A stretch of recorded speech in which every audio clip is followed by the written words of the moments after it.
بسم اللہ الرحمن الرحیم۔ السلام علیکم سامعین کرام، آج کا بیان زوجہ طاہرہ یعنی حضرت خدیجہ رضی اللہ تعالی عنہا کے حالات زندگی کے بارے میں ہے۔ تمام دنیا میں سب سے پہلے اسلام والی اور رسول خدا صلی اللہ علیہ وآلہ وسلم کی سب سے پہلی بیوی حضرت خدیجہ رضی اللہ تعالی عنہا ہیں۔ حضرت صلی اللہ علیہ وآلہ وسلم کے دنیا میں تشریف لانے سے 15 برس پہلے یہ پیدا ہو چکی تھیں۔ ان کے والد کا نام خلید تھا، جو عرب کی نہایت ذی عزت اور خاندانی شخص تھے۔ والدہ کا نام فاطمہ تھا۔ خدا تعالیٰ کی عادت ہے کہ جب کوئی کام کرنا ہوتا ہے تو اس کے اسباب ویسے ہی پیدا فرما دیتا ہے۔ خدیجہ رضی اللہ تعالیٰ عنہا کی قسمت میں سید المرسلین صلی اللہ علیہ وآلہ وسلم کی زوجہ بننے کی عزت لکھی تھی، اس لیے ان کے 2 نکاح ہوئے مگر دونوں خاوند زندہ نہ رہے۔ ان کے والد نے ان کی شادی اپنے دستور کے موافق ایک خاندانی شخص سے کر دی تھی جن کو ابو حالہ کہتے تھے۔ ان سے ان کے 2 بچے پیدا ہوئے۔ کچھ مدت کے بعد ابو حالہ کا انتقال ہو گیا اور تھوڑے دن گزرنے کے بعد خدیجہ رضی اللہ تعالی عنہا کا نکاح عتیق سے کر دیا گیا۔ عرصے تک ان کے ساتھ رہیں اور ایک لڑکی بھی پیدا ہوئی۔ اتفاقات تقدیر کے عتیق بھی حکم خداوندی پہنچا اور دنیا سے رخصت ہو گئے۔ اب خدیجہ رضی اللہ تعالی عنہا بیگی میں زندگی بسر کرنے لگیں۔ گو قریش کے بڑے ذی وجاہت اور شریف لوگ ان کے نکاح کی آرزو کرتے تھے، لیکن چونکہ ان کے لیے خاص فضیلت اور امتیاز لکھا تھا، انہوں نے نکاح کرنا منظور نہیں کیا۔ رسول اللہ صلی اللہ علیہ وسلم کے ساتھ شادی اور تجارت کا ذکر ملاحظہ کیجیے کہ یہ نہایت عزت اور فراغت سے رہتی تھی۔ کچھ مال ان کے ماں باپ کے گھر کا تھا اور کچھ خاوندوں کا چھوڑا ہوا تھا۔ اس کو انہوں نے کھویا نہیں بلکہ اپنی خداداد اور عقل اور عمدہ تدبیر سے بڑھانا شروع کیا، جس سے یہ ایک نہایت ثروت اور قریش کی عورتوں میں سب سے زیادہ مالدار سمجھی جاتی تھی۔ جن غریب لوگوں کو ہوشیار اور معتبر سمجھتی ان کو اپنا مال سپرد کرتی تھیں کہ فلاں جگہ جا کر فروخت کراؤ اور اس قدر تم کو بھی دیا جائے گا۔ وہ لوگ مال لے جا کر بیچتے اور وہاں سے ان کا فرمائشی مال خرید کر لاتے تھے، جس سے حضرت خدیجہ رضی اللہ تعالیٰ عنہا کو بھی بہت کچھ نفع ہوتا اور ان لوگوں کو بھی معاوضہ مل جاتا جو ان کو خوش کر دیتا تھا۔ رسول اللہ صلی اللہ علیہ وآلہ وسلم کی نبوت کا اگرچہ اس وقت تک ظہور نہیں ہوا تھا، لیکن آپ صلی اللہ علیہ وسلم کی دیانت اور امانت کا تمام مکہ معلوم میں شہرا تھا اور ہر ایک کو آپ صلی اللہ علیہ وسلم کے برگزیدہ اور پاک اخلاق کا اعتبار تھا، اسی لیے آپ امین کے لقب سے مشہور تھے۔ یہ شہرت اور بزرگی خدیجہ رضی اللہ تعالیٰ عنہا پر پوشیدہ نہیں تھی، اس لیے انہوں نے چاہا کہ اپنی تجارت کو آپ صلی اللہ علیہ وسلم کے سپرد کر کے آپ صلی اللہ علیہ وسلم کی دیانتداری سے نفع اٹھائیں۔ رسول اللہ صلی اللہ علیہ وسلم سے کہلوا بھیجا کہ اگر آپ ہمارا تجارت کا مال شام کو لے جائیں تو ہم اپنا غلام آپ صلی اللہ علیہ وسلم کی خدمت کے لیے ہمراہ کر دیں اور دوسرے لوگوں کو نفع میں سے کچھ حصہ دیا جاتا ہے، اس سے زیادہ آپ صلی اللہ علیہ وسلم کی خدمت کریں۔ حضرت صلی اللہ علیہ وسلم چونکہ ایک بلند ہمت اور وسیع الخیال شخص تھے، اس بعید سفر اور تجارت کے تعلق سے گھبرائے نہیں بلکہ منظور فرما لیا۔ اسباب تجارت اور خدیجہ رضی اللہ تعالیٰ عنہا کے غلام میسرہ کو ساتھ لے کر ملک شام کو تشریف لے گئے۔ وہاں اس مال کو نہایت عقل مندی سے بہت زیادہ نفع کے ساتھ آپ صلی اللہ علیہ وسلم نے فروخت کیا اور شام سے دوسرا مال خرید کر واپس ہوئے۔ مکے میں لا کر خدیجہ رضی اللہ تعالیٰ عنہا کو مال سپرد کر دیا۔ اس مال کو خدیجہ رضی اللہ تعالیٰ عنہا نے یہاں بیچا تو 2 چند کے قریب نفع ہوا۔ اب تو خدیجہ رضی اللہ تعالیٰ عنہا کو آپ صلی اللہ علیہ وسلم کی دیانتداری اور حسن انتظام کے یقین کے ساتھ دل میں اور زیادہ قدر ہو گئی۔ شام کے راستے میں جب آپ صلی اللہ علیہ وسلم ایک مقام پر ٹھہرے ہوئے تھے، ایک راہب نے آپ صلی اللہ علیہ وسلم کو دیکھا اور آخر الزمان نبی کی جو علامات پہلی کتابوں میں لکھی ہوئی تھیں آپ صلی اللہ علیہ وسلم کو دیکھ کر پہچان گیا۔ راہب میسرہ کو جانتا تھا۔ اس نے میسرہ سے پوچھا کہ کون شخص ہے؟ اس نے کہا کہ مکے کے رہنے والے قریش میں سے شریف نوجوان ہیں۔ راہب نے کہا کہ یہ نبی ہوں گے، کیونکہ اس درخت کے نیچے نبی کے سوا کوئی ٹھہرتا ہی نہیں۔ میسرہ نے یہاں سے واپس ہونے پر اس واقعے کا ذکر بھی خدیجہ رضی اللہ تعالیٰ عنہا سے کر دیا تھا، چونکہ خدیجہ رضی اللہ تعالیٰ عنہا ایک فہمیدہ اور عقل مند عورت تھی، اور ان تمام باتوں کے دیکھنے اور سننے سے ان کو آپ کے ساتھ ایک سچا اعتقاد اور خالص انس ہو گیا، جس سے خدیجہ رضی اللہ تعالیٰ عنہا نے ارادہ کر لیا کہ اگر حضرت صلی اللہ علیہ وسلم منظور فرما لیں تو آپ صلی اللہ علیہ وسلم ہی سے نکاح کر لیں۔ لیلی بن امیہ رضی اللہ تعالیٰ عنہ صحابی کی بہن کو، جن کا نام نفیسہ تھا، آپ صلی اللہ علیہ وسلم کی خدمت میں بھیجا، جنہوں نے آپ صلی اللہ علیہ وسلم سے نکاح کا ذکر کیا۔ آپ صلی اللہ علیہ وسلم نے فرمایا کہ چونکہ دنیاوی سامان اور مال میرے پاس نہیں، لہٰذا بالفضل نکاح کا ارادہ نہیں ہے۔ نفیسہ رضی اللہ تعالیٰ عنہ نے عرض کیا کہ اگر ایسی جگہ نکاح ہو جائے جہاں آپ صلی اللہ علیہ وسلم کی مال کی ضرورت نہ ہو بلکہ مال بھی موجود ہو اور خاندانی شرافت و عزت بھی ہو تو کیسا ہے؟ آپ صلی اللہ علیہ وسلم نے فرمایا کہ موقع کہاں ہے؟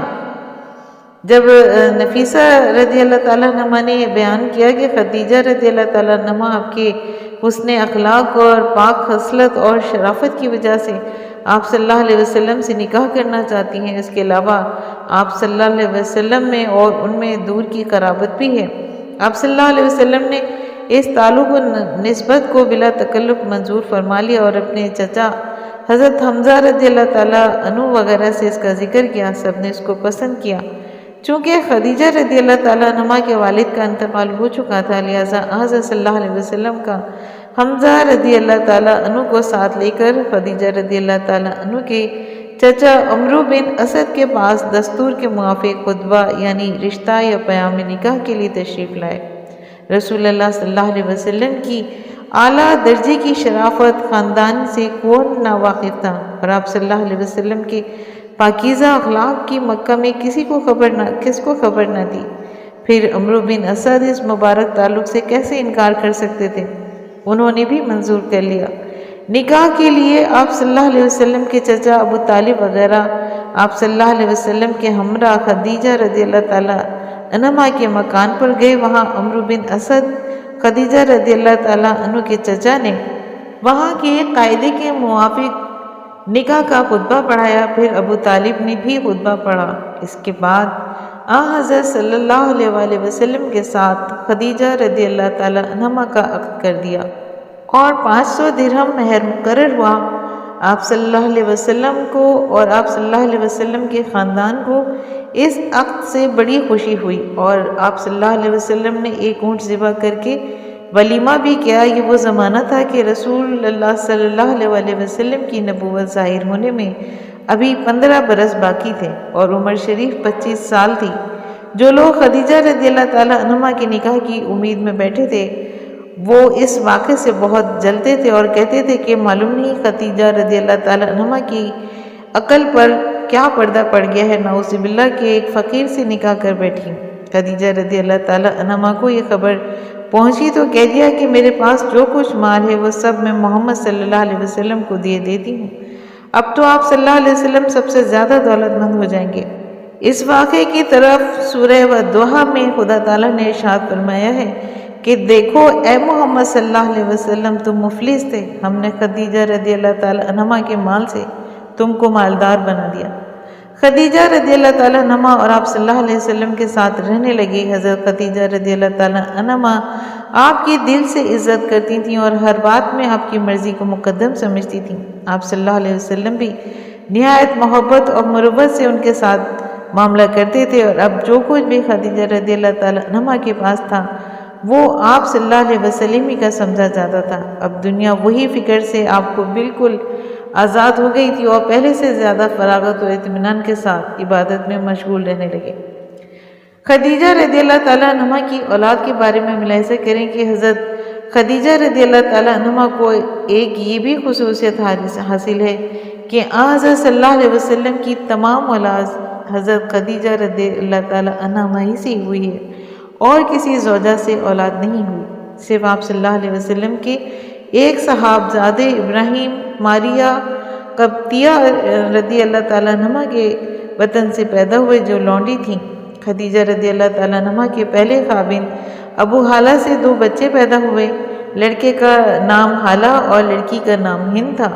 دوسرے خاوند عتیق سے صرف ایک لڑکی ہوئی جس کا نام بھی ہند تھا۔ حضرت صلی اللہ علیہ وسلم کے نکاح کے بعد عرصے تک خدیجہ رضی اللہ تعالی عنہا کی کوئی اولاد نہیں ہوئی۔ 5 سال کے بعد 4 لڑکیاں زینب، رقیہ، ام کلثوم، حضرت فاطمہ رضی اللہ تعالی عنہا اور 2 لڑکے قاسم اور عبداللہ رضی اللہ تعالی عنہ، یہ سب اولاد اسی عرصے میں ہوئی تھیں جو نبوت سے پہلے خدیجہ رضی اللہ تعالی عنہا کو آپ صلی اللہ علیہ وسلم کے ساتھ رہتے ہوئے گزارا ہے۔ سب اولادوں میں بڑی زینب رضی اللہ تعالیٰ عنہ تھیں جو آپ صلی اللہ علیہ وسلم کی نبوت کے ظہور سے 10 برس پہلے مکہ میں پیدا ہوئی تھیں۔ ان کا نکاح رسول اللہ صلی اللہ علیہ وسلم نے ان کے خالازاد بھائی ابو العاص سے کر دیا تھا، اور ابو العاص کی والدہ کا نام حالہ تھا، خلید کی بیٹی تھی اور خدیجہ رضی اللہ تعالیٰ عنہ کی بہن تھیں۔ ہجرت کے 8ویں سال حضرت صلی اللہ علیہ وسلم کی وفات سے 2 برس پہلے زینب رضی اللہ تعالی عنہا کا انتقال ہو گیا۔ جب عورتیں ان کو غسل دینے لگیں تو حضرت صلی اللہ علیہ وسلم باہر کھڑے ہوئے تھے، غسل و کفن کی ترکیب بتلاتے جاتے تھے۔ دوسری بیٹی رقیہ کی شادی حضرت عثمان رضی اللہ تعالی عنہ کے 3رے خلیفہ سے ہوئی تھی۔ انہوں نے مدینہ جانے کے بعد ہجرت کے 2 سال وفات پائی، اور ان کے بعد ان کی چھوٹی بہن ام کلثوم کا نکاح بھی حضرت عثمان رضی اللہ تعالیٰ عنہ سے ہو گیا تھا۔ اسی لیے حضرت عثمان رضی اللہ تعالیٰ عنہ کو ذی نورین یعنی 2 نور والے کہتے ہیں۔ ان کی بھی عمر بہت کم ہوئی اور رسول اللہ صلی اللہ علیہ وسلم سے 1 سال پہلے سن 9 ہجری ہی میں اپنی بہن کے پاس قبر میں جا کر آرام کیا۔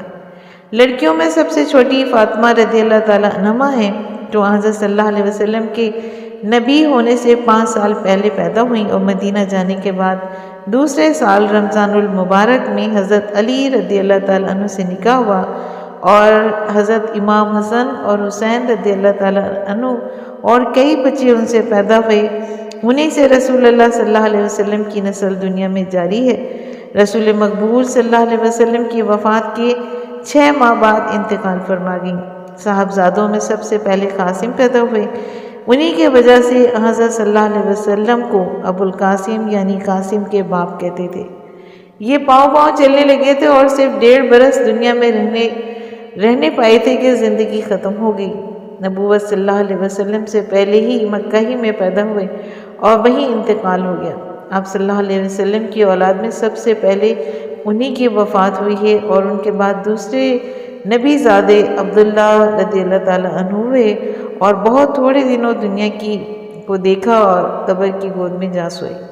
خدا کی رضا پر راضی رہنے والے صابر و شاکر ماں باپ جس طرح اپنی اولاد کے مرنے پر صبر کرتے ہیں، اسی طرح خدیجہ رضی اللہ تعالیٰ عنہا اور رسول اللہ صلی اللہ علیہ وسلم نے صبر اٹھا کر صدمہ کیا۔ ان کے علاوہ خدیجہ رضی اللہ تعالیٰ عنہا کے طیب و طاہر 2 اور لڑکوں کا ہونا بھی بیان کیا جاتا ہے۔ بعض عالم فرماتے ہیں کہ عبداللہ ہی کو طیب و طاہر کہتے تھے، کوئی دوسرے لڑکے نہ تھے۔ سرور انبیاء صلی اللہ علیہ وسلم کی اولاد میں سب سے پہلے اور سب سے چھوٹے ابراہیم ہیں، مگر خدیجہ رضی اللہ تعالیٰ عنہا کی اولاد میں داخل نہیں۔ یہ حضرت صلی اللہ علیہ وسلم کے مدینے میں تشریف لانے کے 8ویں سال ذی الحج میں ماریہ قبطیہ سے پیدا ہوئے، اور پیدائش کے وقت ابو رافع کی بیوی سلمہ ماریہ رضی اللہ تعالیٰ عنہ کے پاس تھیں۔ انہوں نے اپنے خاوند کو کہا کہ جاؤ حضرت صلی اللہ علیہ وسلم کو اطلاع کر دو کہ ماریہ رضی اللہ تعالیٰ عنہ کے لڑکا پیدا ہوا ہے۔ آپ نے یہ خوشخبری سن کر ابو رافع کو ایک غلام انعام دیا اور کچھ کپڑا بھی دیا، اور نہایت خوش ہوئے۔ 7ویں روز عقیقہ کیا اور ابراہیم نام رکھا۔ ان کے بالوں کے برابر وزن کر کے آپ صلی اللہ علیہ وسلم نے چاندی خیرات فرمائی اور بالوں کو دفن کر دیا۔ آپ صلی اللہ علیہ وسلم نے ان کو پرورش کرنے ایک عورت ام سیف کے سپرد کر دیا تھا، جن کے خاوند کا نام ابو سیف تھا اور آہنگری کا کام کرتے تھے۔ اللہ اولاد کی محبت سب کو ہی ہوتی ہے، مگر آپ صلی اللہ علیہ وسلم نے فرمایا ہے کہ جس کو اولاد پر شفقت نہ ہو تو سمجھو کہ خدا نے اس کے دل سے اپنی رحمت کو نکال لیا ہے۔ باوجود یہ کہ ابو سیف کا مکان بہت دور تھا، مگر آپ صلی اللہ علیہ وسلم اپنے پیارے بچے کو دیکھنے کے لیے کبھی کبھی تشریف لے جاتے۔ ابو سیف اپنی آہنگری کے کام میں مشغول ہوتے اور مکان دھوئیں سے بھرا رہتا تھا۔ صحابہ رضی اللہ تعالیٰ عنہ آ کے دوڑ کر خبر کرتے کہ رسول اللہ صلی اللہ علیہ وسلم تشریف لاتے ہیں، تب وہ دعا موقف کرتے۔ جب آپ صلی اللہ علیہ وسلم ابراہیم رضی اللہ تعالیٰ عنہ کی زیادہ بیماری کی خبر سن کر تشریف لے گئے تو ایسے وقت میں پہنچے کہ بچے کو ہچکی لگ رہی تھی اور روح جنت کو جانے کے لیے تیار تھی۔ اس رحمت للعالمین کی آنکھوں سے آنسو جاری ہو گئے۔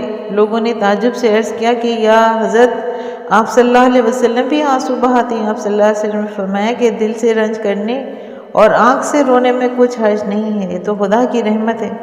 ہاں، بدن نوچنا اور چلا کر رونا شیطانی کام ہے۔ ان کی وفات ہجرت کے 10واں سال 16 مہینے کی عمر میں رہی ربیع الاول کے مہینے میں ہوئی، اور آپ صلی اللہ علیہ وسلم نے نہایت حسرت اور افسوس کے ساتھ ان کو بقیع میں دفن کر دیا اور ان کی قبر پر پانی چھڑکا۔ اس روز اتفاق سے آفتاب کا گرہن ہوا تو لوگوں کو خیال ہوا کہ ابراہیم علیہ السلام کی موت کی وجہ سے آفتاب کو گرہن لگا ہے۔ آپ صلی اللہ علیہ وسلم نے اس خیال کو دور کرنے کے لیے فرمایا کہ چاند سورج کو کسی کے مرنے یا پیدا ہونے سے گرہن نہیں لگتا، یہ صرف خدا تعالیٰ کی قدرت کے نشان ہیں جن سے بندوں کو ڈرا دیتا ہے کہ دیکھو ہم ایسی بڑی بڑی روشن چیزوں سے کس طرح نور چھین سکتے ہیں۔ سامعین کرام، نبوت کا ظہور اور خدیجہ رضی اللہ تعالیٰ عنہا کا اسلام کے بارے میں ملاحظہ کیجیے کہ 15 برس حضرت صلی اللہ علیہ وسلم اور خدیجہ رضی اللہ تعالیٰ عنہا نے آرام سے زندگی بسر کرتے ہوئے گزر گئے تو رسول اللہ صلی اللہ علیہ وسلم کی نبوت کے ظاہر ہونے اور دنیا میں اسلام کا نور پھیلنے کا زمانہ آ پہنچا۔ 6 مہینے ہو گئے تھے کہ آپ صلی اللہ علیہ وسلم کو نہایت صاف اور سچی خوابیں نظر آئیں کہ جو کچھ خواب میں دیکھتے بالکل وہی ظاہر ہو جاتا اور آنکھوں سے دیکھ لیتے تھے۔ آپ صلی اللہ علیہ وسلم کی عادت تھی کہ مکہ کے ایک پہاڑ کے کھو میں جس کو ہرا کہتے ہیں عبادت کیا کرتے تھے۔ خدیجہ رضی اللہ تعالیٰ عنہ کچھ کھانا ساتھ کر دیتی تھیں اور آپ صلی اللہ علیہ وسلم کئی روز وہیں عبادت میں مشغول رہتے۔ اس عادت کے موافق ایک مرتبہ کئی روزے عبادت میں لگے ہوئے تھے کہ خدا تعالیٰ کے فرشتے جبرائیل علیہ السلام نے آدمی کی صورت میں آ کر آپ صلی اللہ علیہ وسلم کو نبوت کا پیغام پہنچایا۔ پھر 3 بار آپ صلی اللہ علیہ وسلم کو سینے سے لگا کر زور سے دبایا اور سورہ اقرا کی شروع آیتیں پڑھیں۔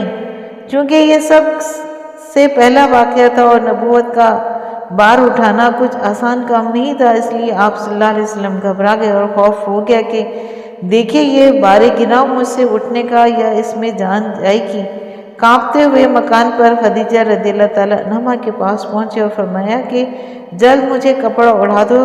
جب ذرا دل قابو میں ہوا تو جس طرح اپنے دکھ اور درد اور مشکل کاموں کو ایک بچے غمخوار اور ہمدرد سے بیان کرتے ہیں، خدیجہ رضی اللہ تعالیٰ عنہا سے تمام حال بیان کیا اور فرمایا کہ مجھے اس امر میں جان کا خوف ہے۔ خدیجہ رضی اللہ تعالیٰ عنہا کو جو ایک بہت ہی تجربہ کار اور عاقلہ عورت تھی، فوراً آپ صلی اللہ علیہ وسلم کی نبوت کا یقین ہو گیا اور ایمان لے آئی اور جواب دیا کہ گھبرانے کی کوئی بات نہیں ہے، آپ صلی اللہ علیہ وسلم ہیں چونکہ بہت سی عمدہ خصلتیں موجود ہیں، غریبوں کی مدد کرتے ہیں، مہمانوں کی تواضع کرتے ہیں، رشتہ داروں سے شفقت کرتے ہیں، اس لیے خدا سے امید ہے کہ وہ کوئی ایسی بات آپ صلی اللہ علیہ وسلم کے لیے نہ کرے گا جس میں آپ صلی اللہ علیہ وسلم کے واسطے کوئی برائی ہو۔ اس تسلی پر بس نہیں کیا بلکہ اپنے چچا زاد بھائی کے پاس لے گئیں جن کا نام ورقہ بن نوفل تھا اور بہت بوڑھے پرانے زمانے کے شخص اور توریت اور انجیل کے عالم تھے۔ ورقہ بن نوفل نے تمام حال سن کر نہایت خوشی سے کہا کہ بیٹا ڈرنے کی کوئی بات نہیں ہے، نبوت مبارک ہو، بے شک یہ وہی فرشتہ تم کو نظر آیا ہے جو موسیٰ علیہ السلام کے پاس آیا تھا۔ نبوت کے عطا ہونے کا یقین تو آپ صلی اللہ علیہ وسلم کو غار ہی میں ہو گیا تھا جب فرشتے نے آ کر قرآن پڑھایا تھا، لیکن شروع میں کسی بڑے مشکل کام کو کرنے سے جیسے دل ڈرتا ہے اسی قسم کا اندیشہ آپ صلی اللہ علیہ وسلم کو تھا، اور خدیجہ رضی اللہ تعالیٰ عنہا اور ورقہ بن نوفل کی تسلی سے وہ بھی جاتا رہا۔ سب سے پہلے حضرت صلی اللہ علیہ وسلم پر ایمان لانے اور ایسے وقت میں آپ کو تسلی اور تقویت کرانے، ہمت بندھانے سے خود حضرت خدیجہ رضی اللہ تعالیٰ عنہا کی بلند ہستی اور دانائی کا پورا اندازہ ہو سکتا ہے، اور یہی ایک بڑی فضیلت ہے کہ جو ان کے سوا کسی کو حاصل نہیں۔ اب وہ زمانہ شروع ہوا کہ رسول اللہ صلی اللہ علیہ وسلم خدا تعالیٰ کا پیغام پہنچاتے تھے، اور عرب کے لوگ جن بتوں کو صدہ برس سے پوجتے چلے آئے تھے ان کو چھوڑا کہ وحدہ لا شریک کا لہو کہلاتا ہے، اور کفر سے نکالنا چاہتے تھے۔ اسی بنا پر تمام لوگ دشمن ہو گئے تھے، طرح طرح کی تکلیف پہنچانے کی تدبیریں کرتے اور بہت سی اذیتیں دیتے تھے، مگر رسول خدا صلی اللہ علیہ وسلم بہت مستعدی کے ساتھ کلمہ حق کی منادی میں مشغول تھے۔ ساری قوم، سارے شہر کا مخالف ہو جانا کچھ تھوڑی مصیبت نہیں تھی، اس پر غضب یہ کہ اپنے عزیز رشتہ دار مخالف تھے۔ اس تکلیف کے زمانے میں اگر کوئی ظاہری مددگار تھا تو آپ صلی اللہ علیہ وسلم کے چچا ابو طالب تھے یا خدیجہ رضی اللہ تعالی عنہا تھیں۔ ابو طالب چونکہ قریش کے سردار اور بزرگ سمجھے جاتے تھے، اسی لیے لوگ ان کا نہایت ادب کرتے تھے، اور اکثر دفعہ صرف انہی کے روب اور لحاظ کی وجہ سے رسول اللہ صلی اللہ علیہ وسلم کو تکلیف دینے کے ارادے سے رک جاتے تھے۔ سامعین کرام، خدیجہ رضی اللہ تعالیٰ عنہا کی وفات کے بارے میں ملاحظہ کیجیے۔ ابو طالب حضرت صلی اللہ علیہ وسلم کے چچا آپ صلی اللہ علیہ وسلم کی باتوں کو حق سمجھتے تھے اور دل میں جانتے تھے کہ محمد صلی اللہ علیہ وسلم جو کہتے ہیں وہی حق ہے، لیکن اسلام قبول کرتے ہوئے شرم کرتے تھے کہ لوگ کہیں گے کہ ابو طالب جیسا عقل مند سردار ایک بچے کی باتوں میں آ گیا۔ جیسا کہ ابھی بیان کیا گیا ہے کہ آپ صلی اللہ علیہ وسلم کی ہر طرح کی حمایت اور محبت اور شفقت میں بھی کوئی کمی نہیں رکھتے تھے، اور آپ صلی اللہ علیہ وسلم کے نہایت زبردست پشت و پناہ اور عربی سمجھے جاتے تھے، اور ان کو رعب اور وجاہت اور خدیجہ رضی اللہ تعالیٰ عنہ کی دنیاوی عزت و شرافت حضرت صلی اللہ علیہ وسلم کو دشمنوں کی ایذا ساغ سے بچانے کے لیے ایک بہت بڑے محافظ کا کام دیتی تھی۔ اب خدا تعالیٰ کو یہ دکھلانا منظور تھا کہ بلا ظاہری مددگار کے ہم اپنے سچے نبی صلی اللہ علیہ وسلم کی حفاظت کرتے ہیں اور کس طرح اس کے دین کو مشرق سے مغرب تک پھیلاتے ہیں۔ ابو طالب کی 80 برس سے زیادہ عمر ہو گئی تھی، اور نبوت کے 10ویں سال ذیقعد کے مہینے میں ان کو موت کا پیغام پہنچایا گیا۔ حضرت صلی اللہ علیہ وسلم کو ان کے انتقال کے رنج کے ساتھ اس کا بے نہایت افسوس رہا کہ وہ آخر دم تک ایمان نہیں لائے۔ جس شخص کی تمام قوم اور رشتہ دار دشمن اور جان کے خواہاں ہوں اور دنیا میں کوئی اپنا صرف طرفداری نظر ہی نہیں آتا، تو اس کو ایسے مہربان چچا کے دنیا سے چلے جانے کا جو کچھ صدمہ پہنچا تھا، اور وہ جتنا بھی رنج کریں تو تھوڑا تھا۔ یہ مصیبت آپ صلی اللہ علیہ وسلم کے مبارک اور پاک دل کو پریشان کرنے کے لیے کچھ کم نہ تھی کہ ایک اور اسی سے بھی بڑھ کر آفت کا سامنا ہوا کہ ہمیشہ کی ہمدم اور ہمدرد خادمہ اور جاں نثار بی بی سے بھی جدائی پیش آئی، یعنی ابو طالب رضی اللہ تعالیٰ عنہ کے چند روز بعد ہی خدیجہ رضی اللہ تعالیٰ عنہ کو سفر آخرت پیش آیا، اور جبکہ رسول اللہ صلی اللہ علیہ وسلم کی نبوت کو 10واں سال تھا، اس نیک اور پاک بی بی نے 65 سال کی عمر میں چند روز دنیا سے منہ پھیر کر آخرت کا رستہ لیا۔ حضرت صلی اللہ علیہ وسلم کو ان کی جدائی سے نہایتی تکلیف اور سخت رنج ہوا، اور اس وقت تک جنازے پر نماز پڑھنے کا حکم نہیں ہوا تھا، اس لیے غسل و کفن کے بعد بدون نماز کے ان کو مدینہ کے مقبرے میں دفن کیا گیا۔ اب تو آپ صلی اللہ علیہ وسلم پر دوہرا صدمہ اور دو طرفہ مصیبت ہو گئی، جس کو آپ صلی اللہ علیہ وسلم نے راضی پر رضا اور قضا ہو کر نہایت صبر شکر کے ساتھ برداشت فرمایا۔ رنج کا اثر اس قدر غالب تھا کہ اندیشہ ہوتا تھا کہ دیکھیے آپ زندہ بھی رہتے ہیں یا نہیں۔ خدیجہ رضی اللہ تعالیٰ عنہ کی محبت اور سچے دل سے خدمت گزاری کا خیال تو آپ صلی اللہ علیہ وسلم کو ہمیشہ ہی رہا اور تمام عمر یاد فرماتے رہے، لیکن کچھ عرصے تک ان کی وفات کا بہت اثر اور رنج خاطر مبارک پر رہا۔ عائشہ رضی اللہ تعالیٰ عنہ سے نکاح ہو جانے کے بعد اس رنج میں بہت تخفیف ہو گئی، لیکن خدیجہ رضی اللہ تعالیٰ عنہ سے 24 سال 6 ماہ آپ صلی اللہ علیہ وسلم کی بابرکت خدمت اور نکاح میں رہ کر آپ صلی اللہ علیہ وسلم کو آرام پہنچایا۔ یہ مدت نہایت خوبی سے بسر ہوئی، وہ بھی دل سے آپ صلی اللہ علیہ وسلم کی قدر کرتی تھیں اور آپ صلی اللہ علیہ وسلم کو پوری محبت تھی جب تک یہ زندہ رہیں۔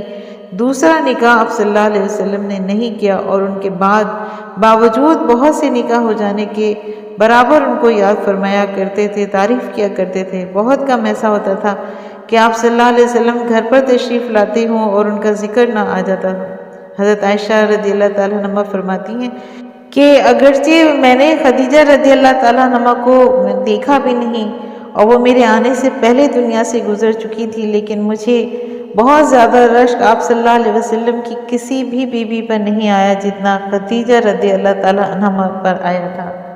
رسول مقبول صلی اللہ علیہ وسلم نے فرمایا کہ زمین اور آسمان کی بہترین عورتوں میں خدیجہ رضی اللہ تعالیٰ عنہ ہیں، ان کی دینی فضیلتوں کو لیے ہوئے جن کا اندازہ ان کی حالات سے ہو سکتا ہے۔ خدیجہ رضی اللہ تعالیٰ عنہ عقل و دانائی، ہوشیاری اور بلند ہمتی کے زیور سے بھی آراستہ تھیں۔ خدیجہ رضی اللہ تعالیٰ عنہ کی عقل ایک بہت بڑی بات یہ بھی تھی کہ آپ صلی اللہ علیہ وسلم کو اپنی تجارت کے لیے پسند کیا تھا۔